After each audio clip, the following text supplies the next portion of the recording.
Ngunit sinabi ng kanyang tatay, Ay, patanggalin hindi, wag kami makamahalan sa kanya. Subalit wala sila sa pagtutuli ng sanggol. Sa kanya sana ang ipapangalan sa kanya.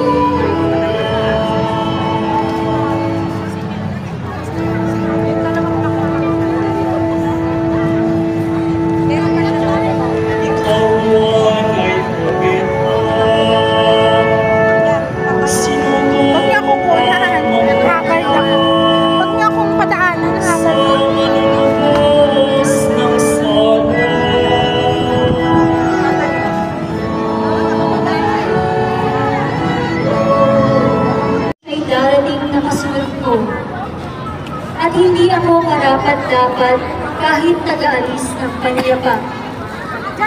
Mga kapatid, kung mula sa lahi ni Abraham at mga taong may takot sa Diyos, tayo ang pinadalhan ng balitang ito tungkol sa kaligtasan. Ang salita ng Diyos. Salamat sa Diyos. Magsitayo po ang lahat.